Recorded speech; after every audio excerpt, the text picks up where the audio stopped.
आपला त्यांना सन्मानित करायचं आहे. जय शेला माईक थांबवा जरा.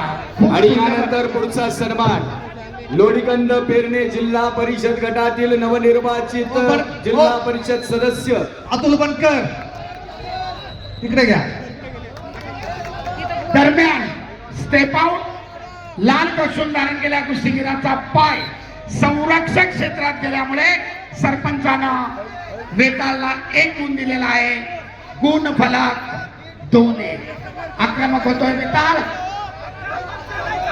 कारण पहिल्या फेरीमध्ये पिछाडीवर आहे. गुणांची आघाडी करण्यासाठी आक्रमक झाला. 2-1 पण करण्याचा प्रयत्न, परंतु आपल्या अनुभवाचा पुरेपूर फायदा. पार्थ पाटील आणि हप्ते डावाची सुंदर पकड. धोकादायक स्थिती. वेताळ डायरेक्ट खड्या स्थितीतून धोकादायक स्थिती.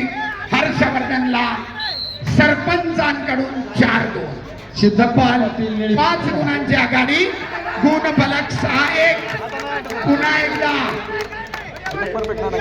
आक्रमणाचा प्रतिरोध करत ताबा मिळवलाय हर्षवर्धन संकीर्ण. आणि कुस्तीचा गुणफलक 8-1. आंतरराष्ट्रीय पंच मारुती तात्या सातव न्यूट्रल कुस्ती खड्या स्थितीमध्ये करण्याचा आदेश. सिद्धार्थ पाटील निळीपट्टी चला ताबडतोब. माती आकडा क्रमांक 1 वरती 74 किलो वजन गटातली सुरुवात. आपल्या पुरेपूर अनुभवाचा फायदा घेत हर्षवर्धननं विजयाकडे आपली वाटचाल ठेवलेली आहे. तब्बल 7 गुणांची आघाडी. कुस्तीचा फलक 8-1. वेताला आक्रमक होणं फार गरजेचं आहे. 7 गुणांची पिछाडी जर भरून काढायची असेल तर पैलवान आक्रमक व्हा.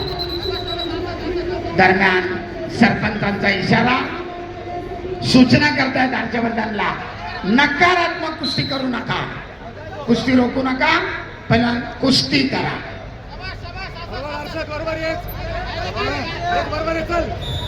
करो किंवा मरो. अखेरचं 1 मिनिट. पैलवान फ्रीस्टाईलला चालतंय. ग्रीको रोमन मध्ये तो नियम आहे. फ्रीस्टाईलला फुट स्टेपचा नियम 1 जानेवारी 2026 पासून बदललेला आहे. नियमांचा अभ्यास करा. ग्रीको रोमन मध्ये तो फाऊल असतो, फ्रीस्टाईल मध्ये नाही. नोंद घ्या. तब्बल 7 गुणांची आघाडी हर्षवर्धन सदगीरकडे. आणि अखेरचे 50 सेकंद. वर्षभर केलेल्या तपश्चर्येचं अवघ्या 6 मिनिटामध्ये या ठिकाणी मूल्यमापन होत आहे. प्रत्येक सेकंद महत्वाचा असतो. 100 मीटर धावणाऱ्या एखाद्या ऍथलेटिक्सला विचारा सेकंदाचं मूल्य काय असतं. आणि तेच आपल्या कुस्तीत देखील अनेक वेळा निर्णायक विजयाकडे वाटचाल करणारे कुस्तीगीर देखील पराभूत होतात. म्हणून आक्रमकतेबरोबर समय सूचकता देखील तितकीच महत्वाची असते. अखेरचे 12 सेकंद. 8 गुणांची भक्कम आघाडी. आणि हा 4था महाराष्ट्र केसरी 3ऱ्या फेरीमध्ये विजयाकडे वाटचाल करतोय. दरम्यान सरपंचाचा इशारा, कुस्तीचा निर्धारित वेळ समाप्त. आणि पुन्हा एकदा महाराष्ट्र केसरी हर्षवर्धन सदगीरकडून पुढच्या फेरीमध्ये विजयी घोषवतो. अभिनंदन पैलवान. 74 किलो. यानंतर अक्षय मंगवडे पट्टीमध्ये चला. ऐका. सिद्धार्थ अक्षय मंगवडे सोलापूर नांदगाव चौक.